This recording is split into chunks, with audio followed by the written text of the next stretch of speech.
All right, so get going here. How's everybody doing? Good? Questions? If we don't have feedback on our proposal yet, is that? That's just because I'm just getting to it. It's coming. It's not next week. Yeah. No, it's coming. Yeah, no feedback is not a bad sign. It's a sign of you being slow. But so far, gone through a bunch of them and looking good. Good ideas. They're great. Looking forward to seeing these amazing projects. Any questions as we get started? Yeah. So we have one other questions. Okay. Well, then we'll get going. We'll get going on the third and sort of final lecture on generative convolutional neural networks. We'll talk about GANs today. So GANs are pretty popular. I'm guessing most of you have heard or seen of these before. I've mentioned them a couple times. I showed some pictures of like what they could do, kind of like the first day of class. These are really, really different from what we've seen so far in the way that they're trained. So they take a really, really different approach to training a generative model, and as a result, sort of overcome some of the issues that we saw with approaches like VAE and other like maximum likelihood estimation approaches, which really deliver a kind of blurry generated output. So images in this case that we're focusing. And we talked a little bit about what those are, and these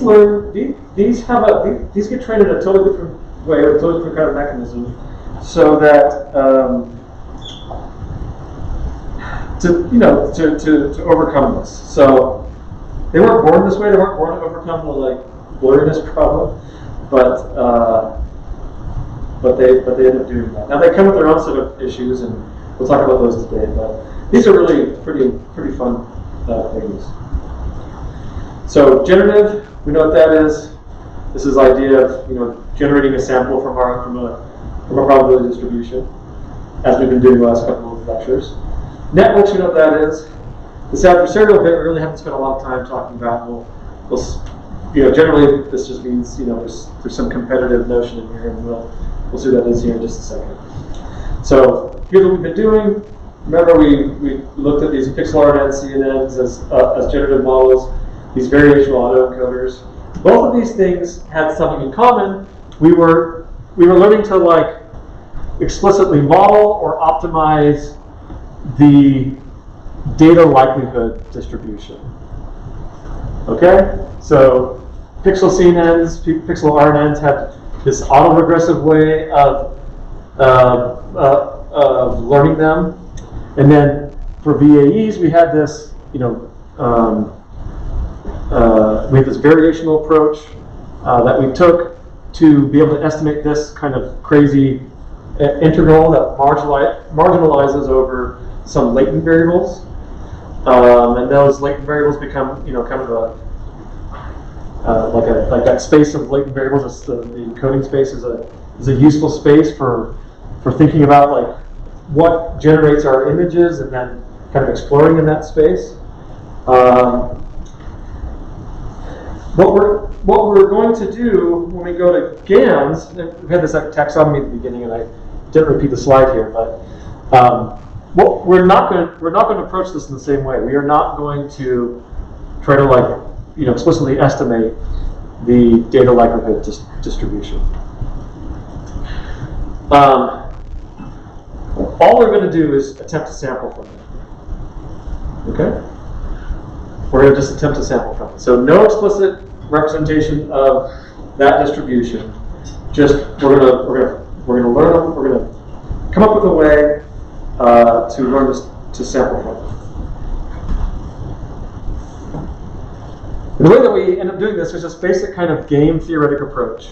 We're going to learn to generate samples from the training distribution with one model and have another model that is going to be sort of the judge of whether or not we're doing a good job or not. And this is this adversarial, this competitive approach. There's going to be these two things, these two models that are somewhat at odds. And you'll see this as we express the loss function and think about what the optimization there means. So again, sort of the core thing here is that we want to generate samples from a distribution. We're given this, a set of real data points. Like this is our training set as we typically think of it. So this could be MNIST, this could be CFAR 10, 100. This could be ImageNet, so on and so forth. We just want to be able to whatever that data set is, we want to be able to sample things from it. But yeah, one example we're going to see a bunch is data sets of faces. Celeb, celebrity data sets of faces and otherwise. We want to generate a sample from that. With a sample from it.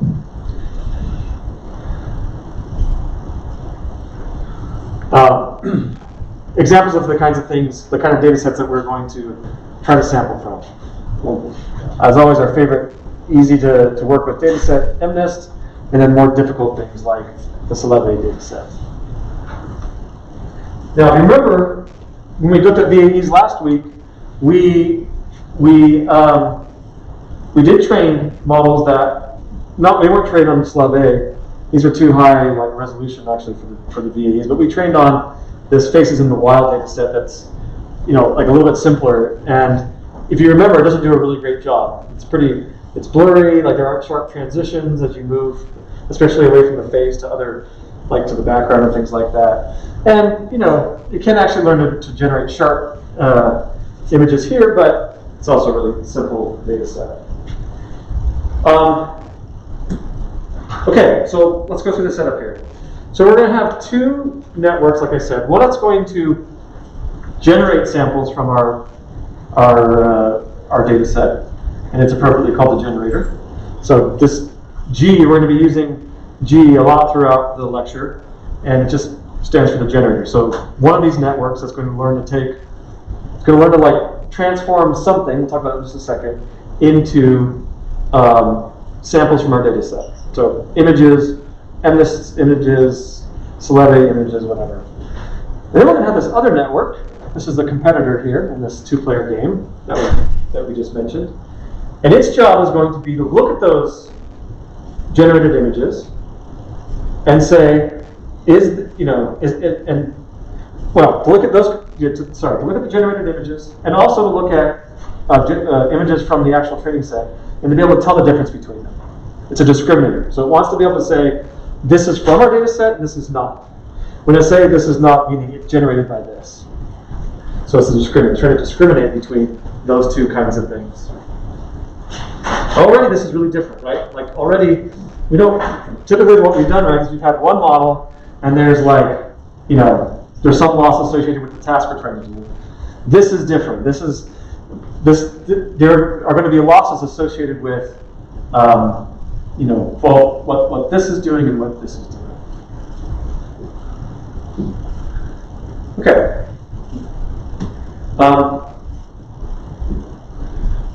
The way this works is we take samples from a distribution that we know well, usually like a Gaussian distribution or a uniform distribution in high dimensional space. And notice we're using Z again here. And whenever you see Z in machine learning lectures, statistical vectors. This is often referring to like a latent variable, an unobserved variable, the factors that generate our data, right? So we use Z in the VAEs for like, to represent that compressed encoding of our data, of our image. It's the same idea here, but we don't have we don't have like the corresponding encoder here. We only have this generator is like the decoder.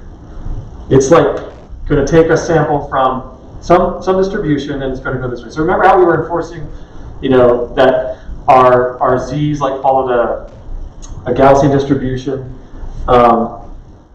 through this Kl divergence term in the VAE loss. There's going to be kind of a similar idea. It's not part of the loss though. We're just going to assume some type of noise, usually just Gaussian for simplicity, and we're going to sample from that. And the generator's job, if you want to think of it this way, it's kind of a good way to think of it, is to like map that to a point in the in our data distribution that is a believable point. So again, like the way to think about this, it's like this G is a kind of transformation between this simple distribution and our data distribution. So kind of a weird idea, but in the end, these are going to be factors that generate our images. We talk about them as just sampling, random noise, so sampling from like a isotropic Gaussian or something along those lines.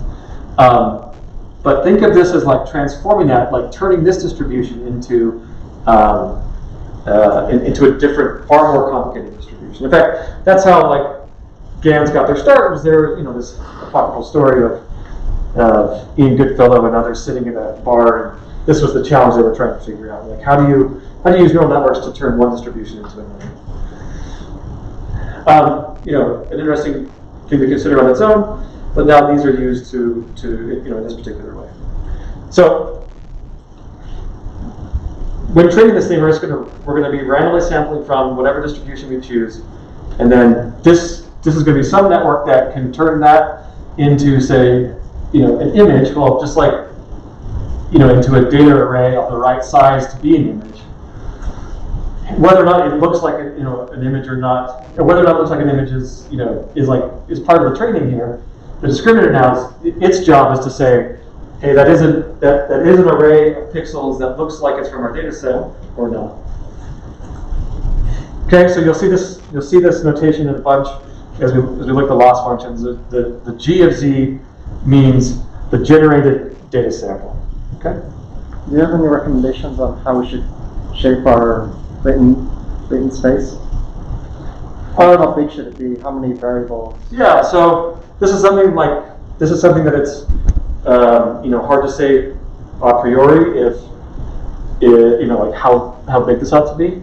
This is something that is like a hyperparameter that you play around with. You try different sizes, and like if you had the computational resources, you would do something. You'd sweep through this. You train this whole thing for a bunch of different dimensions and see kind of how things perform.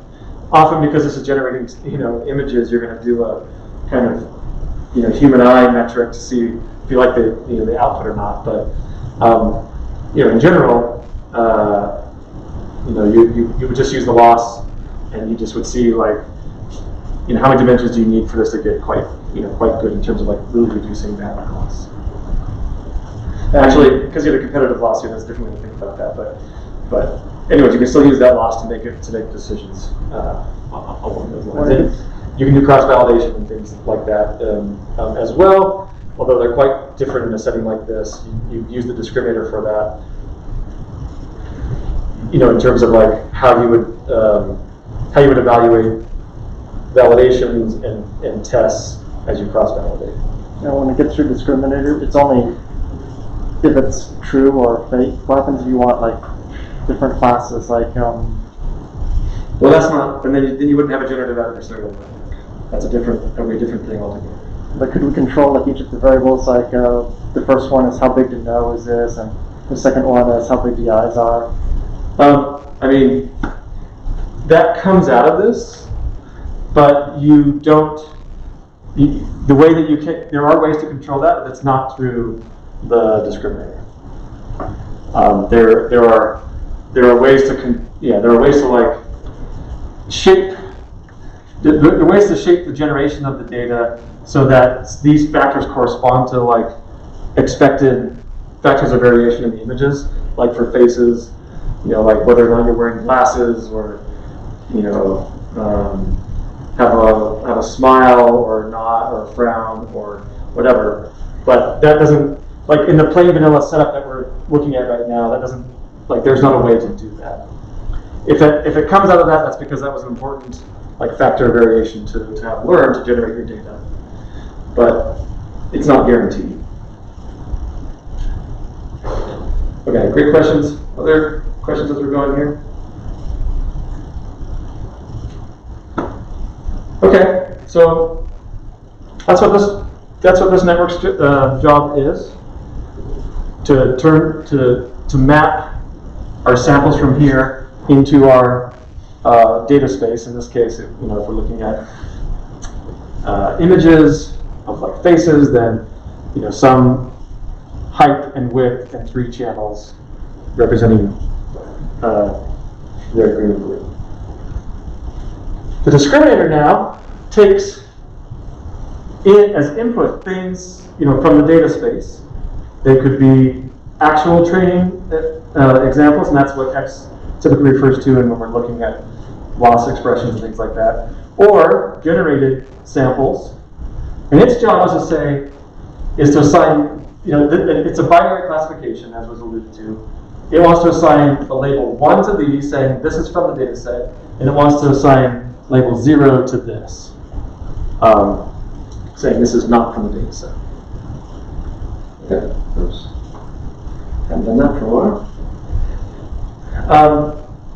So it's taking both those things as input. Those labels, we know it, like we add those labels to this so the discriminator knows what it's getting. And that's its job. Its job is to be able to tell the difference. Now, why is this like a good setup of all here? What's going on here? Any thoughts? Let's think about this at the beginning of training, okay?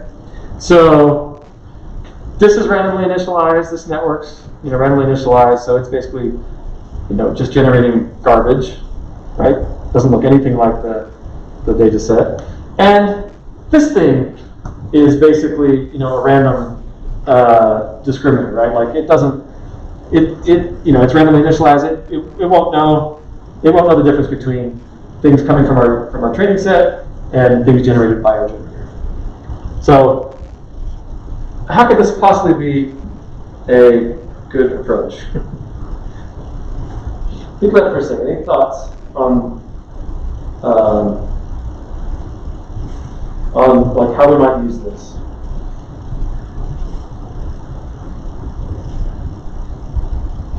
I mean, maybe I'm just restating what you've already said, Yeah. but it seems to me like the goal is to try to confuse the discriminator. If it's like a 2-player game. Yeah, totally. You can confuse the discriminator, then it should probably improve the quality of your images, like you said earlier. Okay, so the discriminator starts off its life confused.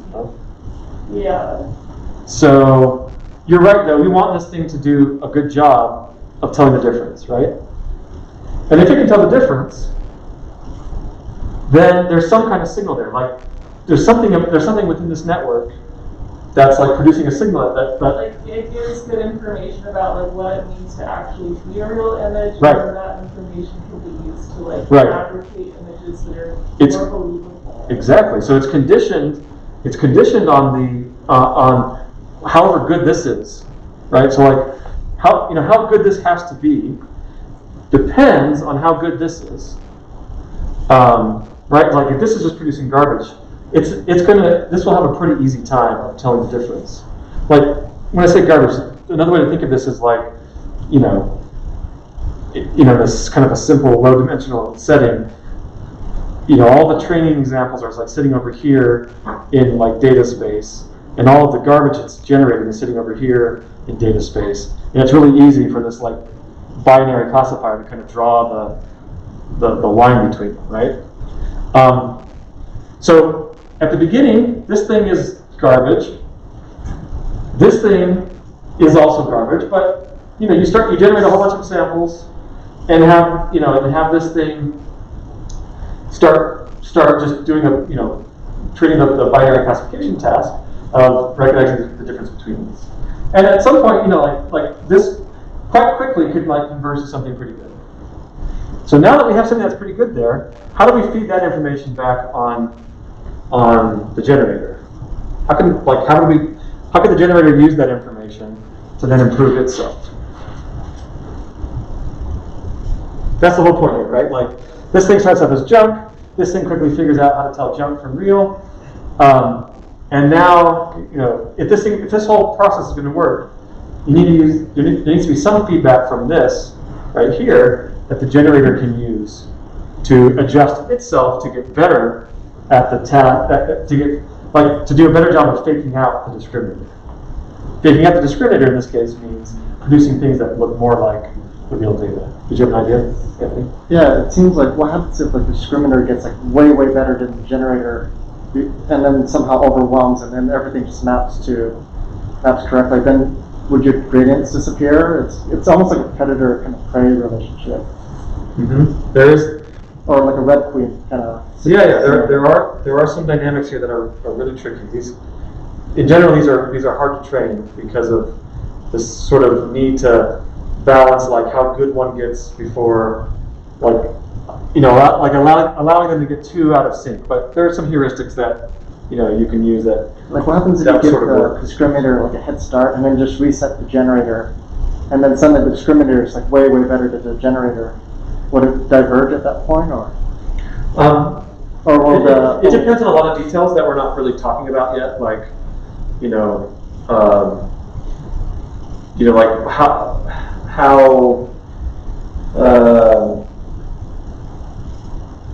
like how good you allow these things to get, meaning like how I have some slides to make to help motivate a little bit more about the thinking around these issues. But there could be some issues. So we do want to play a kind of game here. But with modulo those issues, let's just go back to the original question of how do we use the discriminator's signal to improve the generator? You start from Z, go through G, then you go from G to D, and then it should always map to 0, which is fake. And then if it doesn't, then you backpropagate back. You can do something like cross entropy loss at the end. Mm-hmm. Yeah, this is always going to use cross entropy. Well, let me start over. Like, it doesn't have to use cross entropy, but it does have. There are these two signals. This right here is like what the discriminator wants to learn to do. Okay, but the generator actually wants to do something different. The generator doesn't want this. The generator wants this to be a 1. Right? That's what it means to fake it out. It wants that to be a 1.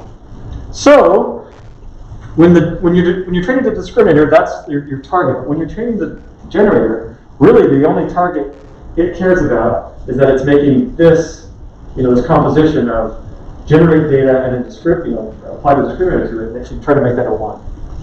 So here's the competition, right? Right? Discriminator wants this to be a 0. Generator wants this to be a 1. So they have to, they're competing against each other in this way. It's almost like the discriminator supervises the generator and the generator supervises the discriminator. So it's self-supervised? Yeah, it's close to that. Let's get a little further along here. So these are just words to say exactly what I've been saying this whole time. The loss that we end up actually optimizing here, and this is like the original way, what I'm trying to say. This is like the original way that this loss was written down. Was in this way. So you have two terms here. One that is an expectation over our actual data distribution. That's what P data means. So this is like samples from our training data, or whatever our data set is. It's kind of funny to call it training data here, but there's that. And there's a term that's now samples over like the generators, like basically the generator's distribution. Okay. So this, that PZ is like basically this distribution right here. And you have within these terms two logs of something. So one is log of the discriminator on the real data, on the training data, right? Okay. So notice that there's no G in this term right here. Okay. And if you're the discriminator, your job is to assign what to a real value. Assign it 1. And log of 1 is what? 0. And all other values of the discriminator, because it's a binary classifier, are between 0 and 1. So, this is the value between 0 and 1, and the log of that is then going to make it have what sign? Negative. So, for the discriminator, we want to what? Maximize or minimize this term right here. Let's give it negative. You want to maximize it? Yeah, maximize it, right. So it's either 0 when this is a 1 or negative otherwise. So this expectation, by the way, is just is a way of kind of expressing the fact that you want this to be the case on average over you want to optimize like the average performance of this over all the data set. In practice, what this becomes just in our, as we do our mini batches, is like this is approximated by, like the empirical average over whatever's in our mini batch. But anyways, you're right. This term right here is solely about maximizing the discriminator's ability to recognize that, that stuff coming from this distribution is, is positive label. Okay. And notice that we were maximizing there, right? Like typically when we've looked at loss functions, we've usually thought of them as like we want to minimize the loss, and so we don't call this really a loss function. We call this an objective function. It's very similar to what we do with the VAEs, but notice that that this objective has a min and a max, and right now this term right here we're talking about maximizing with respect to the parameters of the discriminator. Now, this next term has a D and a G. So let's just focus on the D part for right now. So now what we're doing is we're taking samples from this whatever distribution, this kind of random noise Gaussian distribution, and we're turning those into fake examples or generated examples using our generator. Okay? So it's very much like this now, except that instead of having an X, which means real data, we have this G of Z, which is this generated data. And the only difference here is instead of it being a log of D of that, we have 1 minus, or log of 1 minus D of the generated sample. Okay? So, what does D want to do on generated examples? It wants to give it 0 this time. Okay? So, giving it a 0 means that this term is a 1, and the log of that is 0, and everything else is going to, the D of if it doesn't assign it a 0, it'll assign it something between 0 and 1. That'll be, so 1 minus that will be something between 0 and 1, and the log will again, assign it a negative value. So again, from the discriminator's point of view, it wants to maximize this term right here, right? If it maximizes both this term and this term, then it is it is both, assigning close to, assigning ones or close to ones when the data is real, and it's assigning zeros or close to zeros when the data is generated. So that's all from the discriminator's point of view. So if we just kind of ignore the fact that there's actually another part of this optimization right here, then with respect to the parameters of D, we just want to maximize this thing. So think of G as just kind of being constant. That's whatever it's doing, we can just maximize this, and D is doing its job. Okay, now for G. So think of now D as being fixed. It's like a fixed discriminator. It's able to, like, for some level of goodness of the samples, the generated samples here, to tell them apart. Now what do we have happen here? Well, G really doesn't know anything about real data. Like, it doesn't take real data. So, like, this thing is constant. This term right here, when the samples come from real data, is just constant. G only deals with, it's a function from our random distribution to the data space. So it just shows up over here. And it really wants to take out a discriminator. So the discriminator wants to assign zeros to generated data, but the generator wants the discriminator to assign ones to it. So that means that instead of maximizing this thing right here, we want to actually minimize it. If we minimize it, then what we're getting is that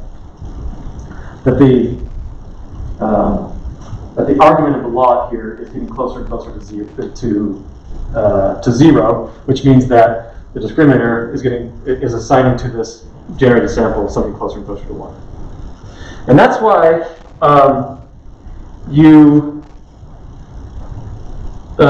let's see. Hopefully I was just saying all that right. We want to, so where we want to maximize, we want to minimize this so that this is getting closer and closer to 0. Because log of that is going to be getting closer and closer to minus infinity. So now you have this other term with respect to the parameters of the generator. We want to minimize this thing.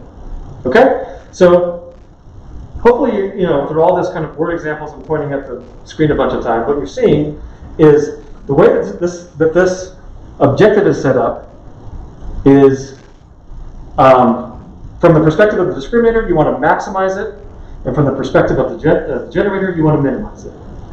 And therein lies the competition. They're like working against each other with respect to this objective. One wants to maximize it, one wants to minimize it. So, like, how do you, like, if you were just to go off right now, code this up in PyTorch and train it, how do you think this is going to work? How would you do this?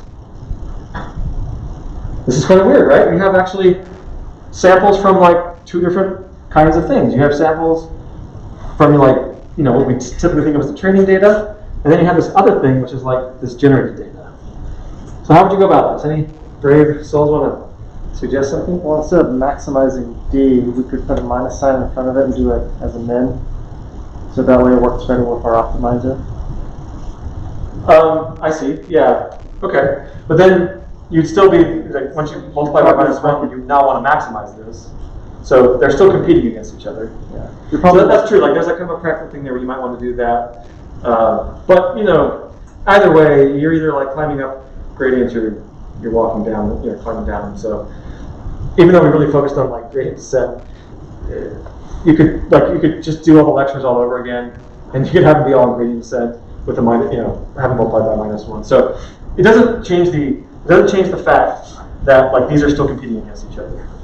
We'd probably break it up into 2 steps. So one focuses on D and one focuses on G. Okay, so 2 steps how? Say a little bit more about what you're So we do a forward propagation from Z through D all the way to N, and then also for X. So we get both real and fake, and then we use that to train up D, and then we stop, and then we'll hold D constant, and then we'll do the same, and then we'll do a time set for G only. Yeah. Good. In practical terms, that's how training of these GANs goes. Is that you actually think about this as happening in two different steps. That there's like a phase of training the discriminator, and then a phase of training the generator, and then back to a phase of training the discriminator, and then back to the generator, and you just kind of keep doing this back and forth, back and forth. Could we pick between the two? Until you get to something, and what that something is, we're not quite sure yet. But instead of doing it back and forth, what about just picking it randomly? I don't know. Would that get better? Or? I don't know. Probably not, since that's not what's typically done. Like probably somebody, I haven't tried it, but probably somebody's tried it. And or maybe what happens if we kind of want like 50-50, right? So if we're getting the discriminator is getting too good, we train up the generator more, and if the generator is getting too good, then we just train up the discriminator. Yeah, so I think the trouble with that is like knowing what too good means. Like we want the generator or the discriminator to be able to distinguish between real and fake maybe 50% of the time. And then and is that like the right criteria? Like it's not right. Like maybe that's good, maybe that's not. Like in practice, what typically happens is that you switch back and forth, and you'll do something like you'll train the discriminator a bunch, and then you'll train the generator a bunch, and that bunch is kind of a hyperparameter, and often it's like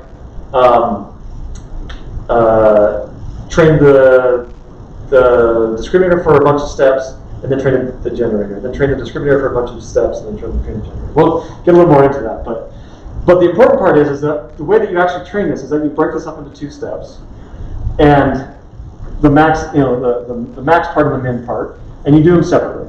But you just don't do them to like convergence, like what we've done so far in training, like classifiers or something like that. You might start with the discriminator, like to be able to train the generator, you need that discriminator to have some signal. So you start with that. Remember, that's like from that objective function. That's the maximization part over parameters of the discriminator. So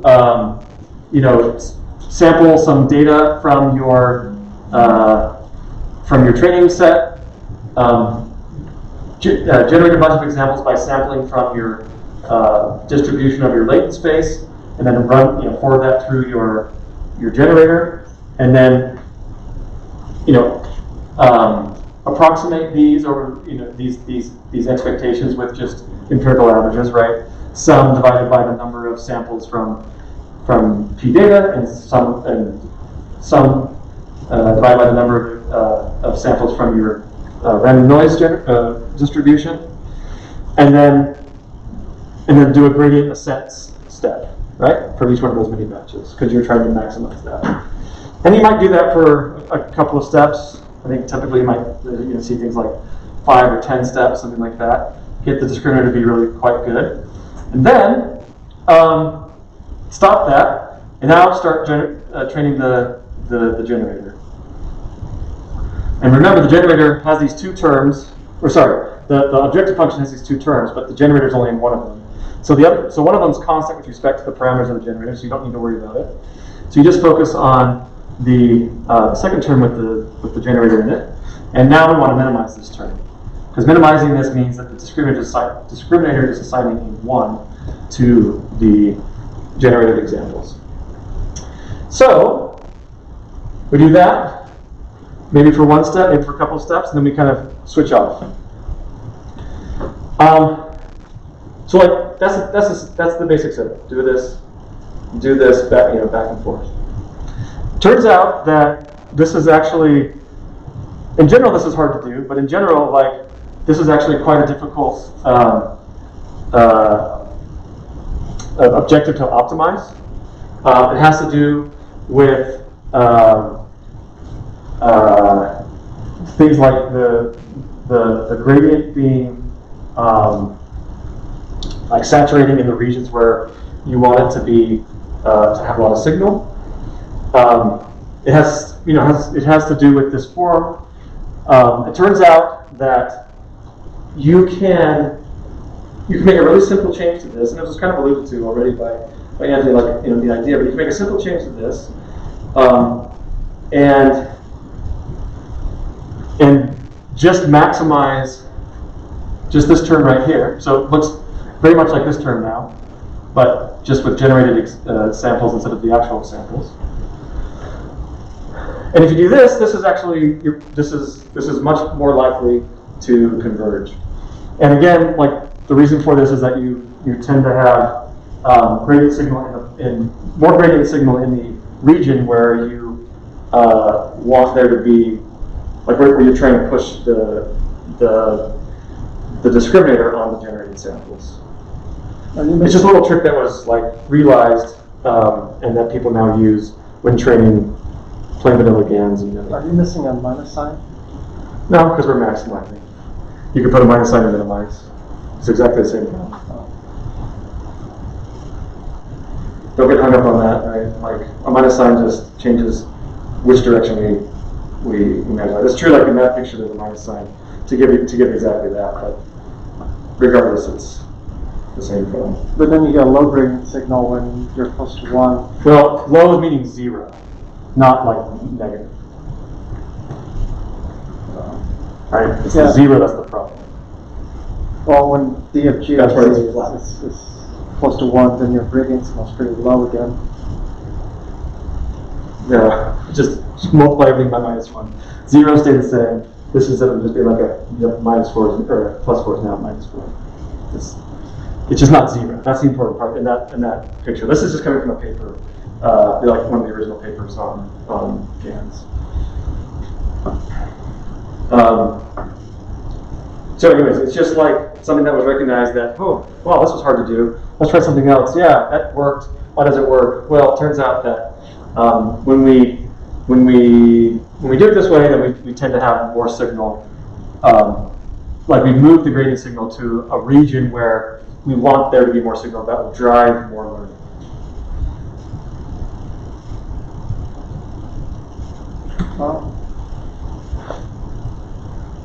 I mentioned this a couple times already, but just in general, this competitive way of training two networks is really difficult to get right. It's really challenging. Even if it, like with this change, like it doesn't like all of a sudden change. It's like, wow, like this works. They're competing against each other, and so they're trying, like one is trying to undo what the other one just did, and vice versa. And so it takes quite a bit of work to get like height parameters right to get a GAN to train really well. Obviously, it's been done a ton. Like we've seen a lot of examples. I'll show some more examples, and obviously it works, but like it's less robust to say like changes in important height parameters like learning rates, batch sizes, and things like that. So it may be that for a particular like type of data, a particular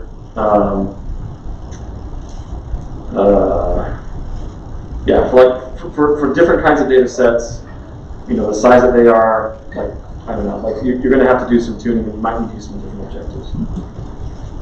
Yeah, question. So I guess I don't know if this is a silly question, but No silly why was questions. like if we were trying to train a GAN, would someone's goal be to like be able to create good images? Oh, this is a great question. Or This is an awesome question. So, like, I think your question is generally like, how do you know that a GAN is good? Like, how do you know that it's doing a good job of generating things from your data set? You're relying on the discriminator, but the discriminator is, always changing. Like how, it's not like, let's try to say this. Yes, it's telling you like its ability to tell the difference between the two sets, but that can depend on a lot of things. And you may not be your generator might you could have the best discriminator on the planet, but your generator may not be that good, right? And so like, does that mean you have a good GAN?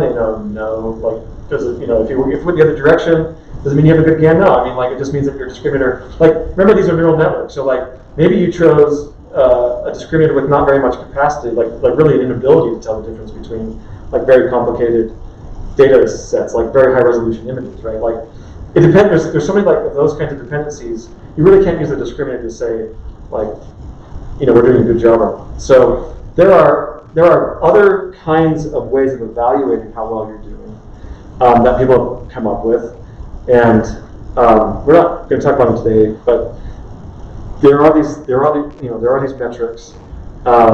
There's things like Frechet, like we go by fun names like Frechet, inception, distance, and things like that. But in the end, really, how so many GANs are evaluated is by how, like, especially in the computer vision space, is by how good the images look, which is not a quantitative metric.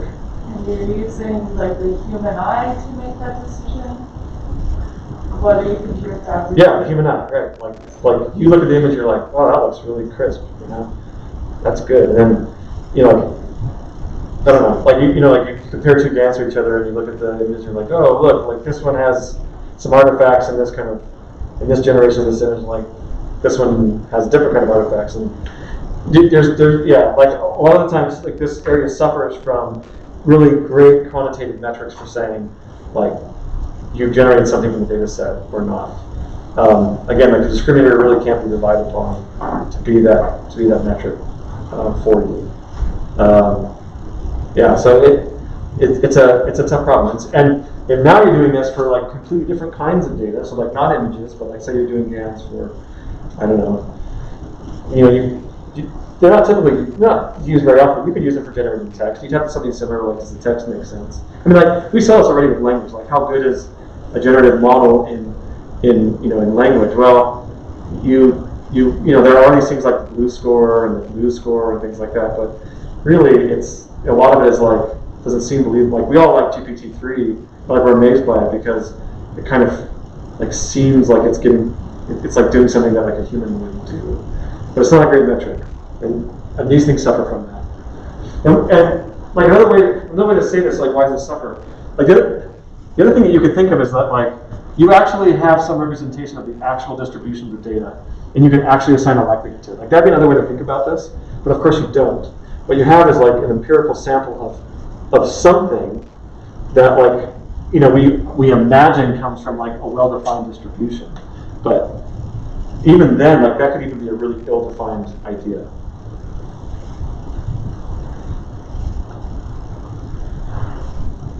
So yeah, it's a great. I mean, it's a great thought. Like, are we evaluating these things well? And like, how do you best evaluate these things? It's a tricky problem. Okay, so just one little bit of interesting observation here. This came with like the original publication of this paper. So there's this competition, right, between these two networks. So it looks like there's a kind of game going on, a game in like the economic sense, right, the game theoretic sense. And in game theory, if you've studied it or done some bit of reading, you'll have probably come up against the idea of what's called a Nash Equilibrium. And in game theory, you have usually two or more players, but here we have two players, and each player has a strategy by which they're playing a game. And a Nash Equilibrium is a kind of like profile of the or state of the game in which no player can like do better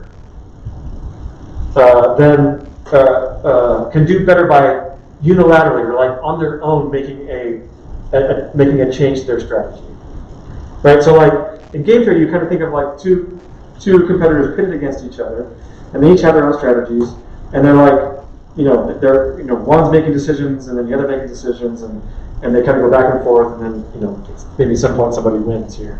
But a lot of these games can have a kind of equilibrium in the game where there's just there's nothing that a player can do on their own to improve things. And of course, Nobel Prizes are won for the universe of ideas around these kinds of things. But there's an example here. I don't really want to it doesn't really matter too much here, but this is an example of a Nash Equilibrium where these are rewards associated for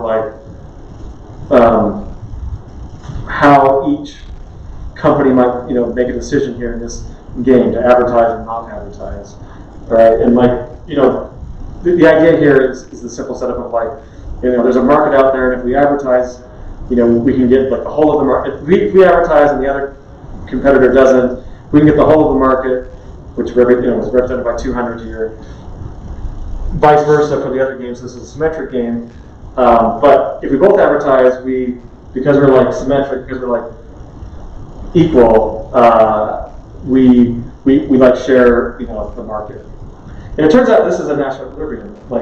There's what should the strategy be? A should always advertise. It's always better to advertise. There's always a positive reward there, regardless of what the other company does. And it's symmetric, so same thing here. So is there ever a situation when these companies should not advertise? And the answer is no. So this is an example of the Nash Equilibrium. This same thing happens in you can prove that it happens in these plain vanilla GANs. That there is an optimal generator where the generator can get to a point where it's reached some sort of state, represented by its configuration of parameters in the network, and then it won't change its parameters anymore if it gets to that state. And that happens when PZ, or really when G applied to the samples of Z equals our data distribution. So at the point that the generator actually is generating samples from the data distribution, so they're the most real that they can get, what happens to the discriminator? You can't tell, right? Its job is to tell the difference on average between these two things. But if they are the same, if the distributions are the same, then it can't tell the difference. And so the discriminator is basically a random. It performs randomly. So it has no more signal to provide actually.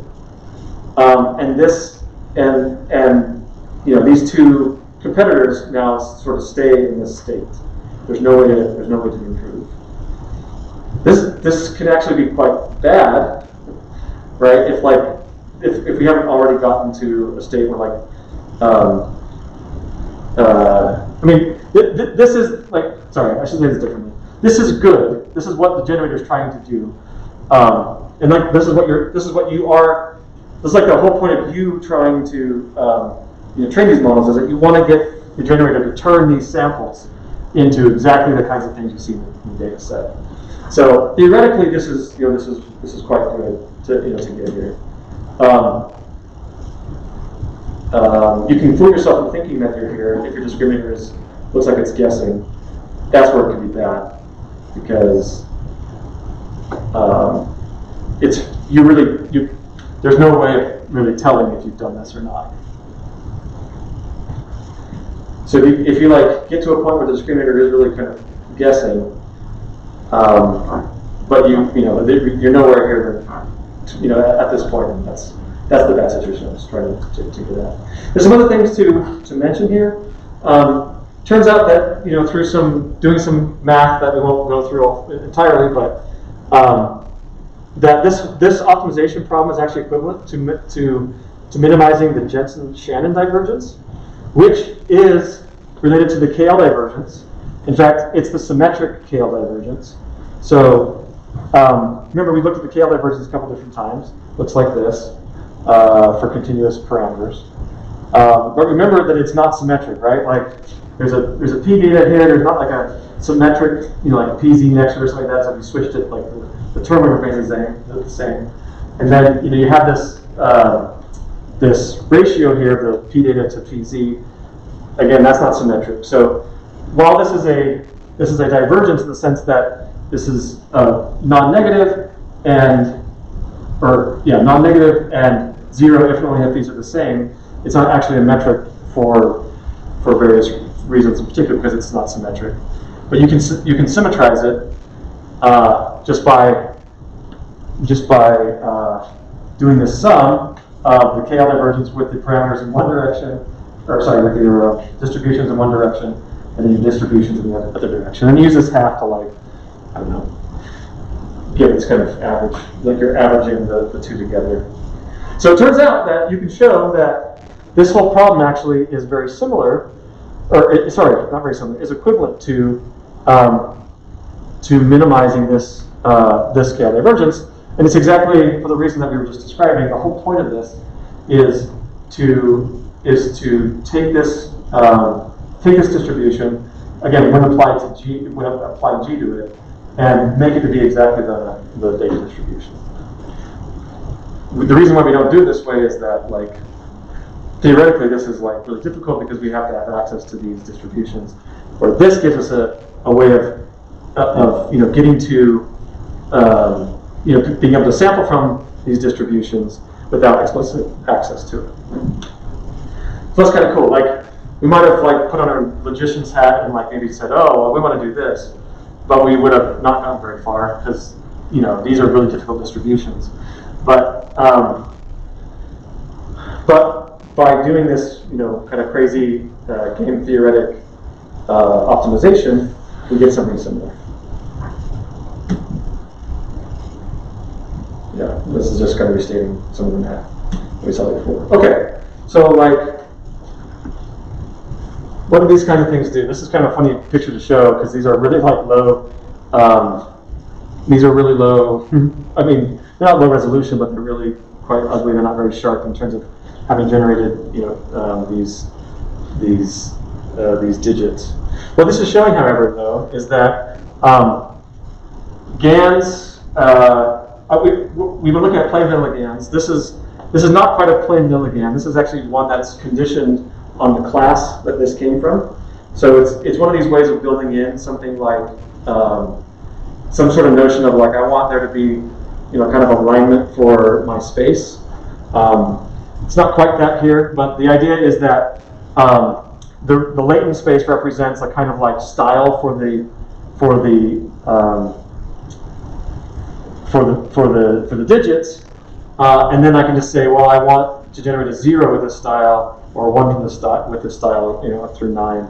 And if you kind of look, you can see that there's kind of a for each of the columns, there's kind of there's a kind of style that that's consistent through all the classes. But most importantly, what people get excited about for GANs is this kind of ability. So these are these big GANs that really were stunning when they came out. There's actually a second version of this where I showed you even higher resolution samples of faces. But already, this is amazing. These are all generated faces. Each one of these. These are not. There's no actual camera out there and a person that looks like that, and someone took that picture. These are generated, having learned the distribution for the sum of a data set. It's really quite amazing. Like I said, I didn't turn the lights off right away today, but if you just look at how high resolution things like the hair is, like the stubble on these faces here, like the shading and things like that, it's quite amazing. And beyond that, you and I have this kind of reaction to it, well, yeah, that like this is probably a celebrity or like a model or something like that. You know, this is probably like a movie actor or something like that. Like it kind of has that feel to it. Like movie actors sort of look a certain way, celebrities look a certain way. That's sort of captured by a data set of all their faces, and like this thing learns to generate. It's not perfect. There are some problems. There's like weird things going on with this dude's hair back here. If you kind of get up close and look at it, it's really kind of unnatural. But in general, like it's super amazing, the ability here. So, like, what like why was this able to do this? Like why is this so much better than what we saw for like the VAEs? Any thoughts? Any thoughts now having seen like how VAE is trained and how these things are trained? Like why should this be able to generate? By the way, these are not plain vanilla GANs. There's like a way of like kind of they're called progressive growing GANs, or these big GANs, and there's a process of like starting with like generating lower resolution versions, and then like from those like go to higher resolution until you get to this. So it's not exactly like that. But the idea is the same. It's just like it's a way of kind of like building an inductive bias into the model so that it can get to this extremely high resolution. But in general, why should this approach of using this kind of adversarial training be any better than what we saw for the VAEs, for instance? What are your thoughts?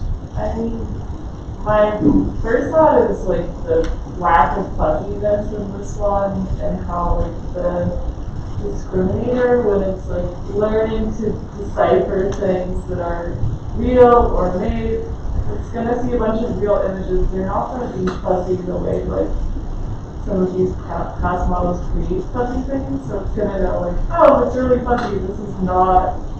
Okay. We would learn Yeah. that, and so then you can use that information to like make less fuzzy things. Yeah. Okay. I think that's a great insight. So, just kind of like rephrasing it, it's trying to like it's trying to learn how to produce samples that are as much as possible like they're like they come from the distribution of the actual training data, and there are no fuzzy examples in the training data. Like, there's no blurriness. Like there just isn't. So if there were blurriness in the generated image, that would be like the discriminator would be able to see that, right? And so there's a signal now that it can, theoretically see, like difference between blurriness and not, that it can try to minimize, right? And the way to minimize it is like get rid of the blurriness. So like just kind of like the setup does give you a way of like kind of thinking about if there are differences, how it might get rid of them. Now, whether or not a discriminator can tell the difference between blurry and not is like another story. So you have to have discriminators that can do that, and you have to have generators that can like generate non-blurry things. So it just because you have the optimization right doesn't mean that's going to happen. But you have the optimization right, and you have the right kind of models, then you have a much better chance of doing that. So remember what that means in terms of like the distribution. If you just think of like the data distribution, so like all possible arrangements of pixels, of a certain size, and we have a probability distribution over that. What we're trying to say is that like this arrangement of pixels right here has a really sharp distribution around it, and of course you could change a lot of these pixels, in subtle ways where this would still look, like it was a celebrity face. So like I say really sharp, but it's like there's like this region around this image where a lot of probability should be assigned, but pretty quickly, like I don't know, if you were to like take a, just like if you just cut out some pixels from here, like just change the color, just like I don't know, make like a black box or a white box or something like that.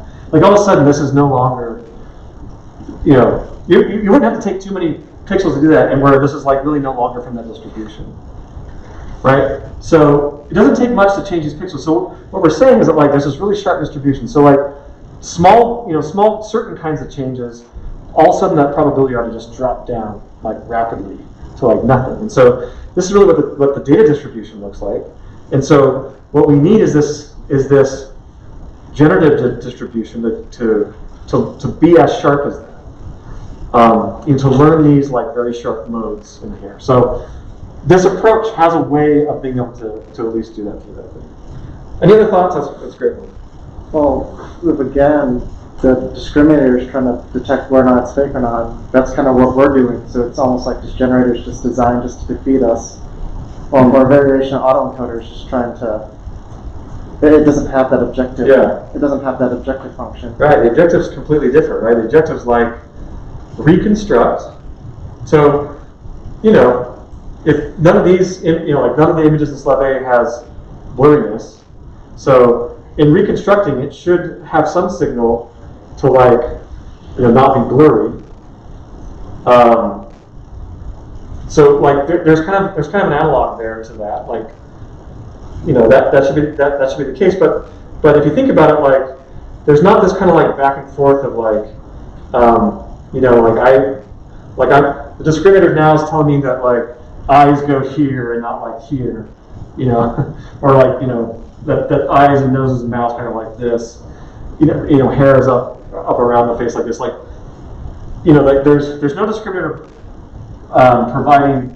So like the discriminator is like in stages doing that, right? So it's like generally like faces kind of have this like oval shape, and then it's like got these like eyes and these noses, and then it's got hair that goes around like this, and then it's got like texture to the face, and then like texture to the hair. So like it goes from these like really low frequency features to like really high frequency features. And there's not a kind of like analog to that in the VAEs. I mean, I guess there could be, but you don't have this like kind of stepwise way of being able to learn it. And especially for these things where actually as you're taking those steps, you're actually allowing the resolution to kind of increase so that you match the capacity with like kind of what level of frequency of feature you're trying to learn about the image. So the inductive bias there is actually quite different. Obviously the loss or the objective is different as well, but like really like the way you approach training these is so much different. You probably have less of an opportunity to really get something. Like it's not impossible for a VAE, like for there to be, to have learned a VAE that could do something like this. It's just that the inductive bias in the way that we train it is set up such that we don't get to here. We don't learn these sharp things for some of the reasons we talked about. But anyways, great observation. Other thoughts? Okay, we'll just keep going.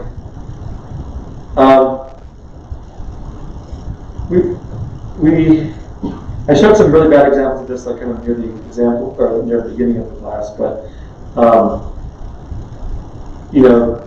these aren't faces, these are bedrooms, but it turns out that like all of a sudden,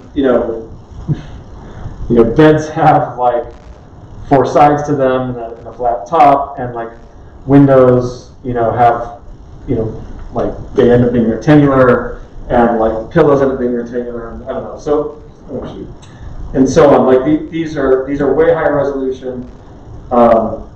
You can do fun things in this space just like you can do in the VAE space, where you can kind of interpolate, right? Like you start with one Z, start with another, take another Z, like drive the high dimensional line segment between them, and then like look at samples and generate the image, and you get this nice kind of continuous transition from like one to the other. That's a really fun thing to do, and you get to do that in the homework. We haven't talked about it, but generators have to look something like this, right?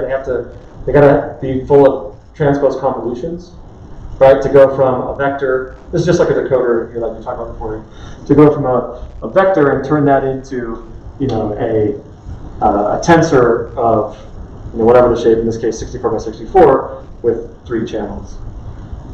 It's using all the same kind of network technology that we've already run up against. Couple more slides here. We're about running out of time. Some things that we haven't quite talked about yet that are just to point out. Remember that this is all completely unsupervised, right? Like remember when we started this section of the class, we talked about learning like data distributions as a way of thinking about unsupervised tasks. And remember, this is completely unsupervised. it feels supervised. In fact, it is supervised, right? Like there's a supervision. There's a discriminator that's being trained to assign ones and zeros to data. But we haven't.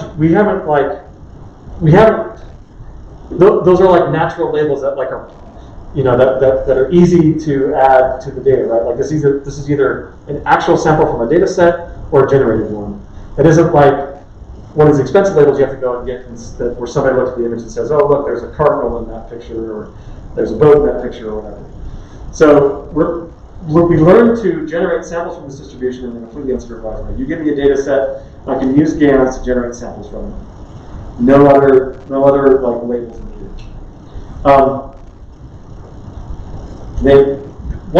This has an advantage, but really this is also part of the disadvantages. You don't actually get an explicit representation of the data distribution. You just learn to sample from it. So part of the trade-off here is that to get this ability to do really high resolution, sampling, you just don't have access to like something that could apply directly to an image and it'll say, oh yeah, this is from this distribution, or it's not. But you do get really high quality, high resolution images, and yeah, like sometimes this discriminator can be used as a classifier, although generally you shouldn't. You can just, like with most classifiers, it can really fake you out. But there's a lot of disadvantages. It really just comes in, like they're just really hard to train.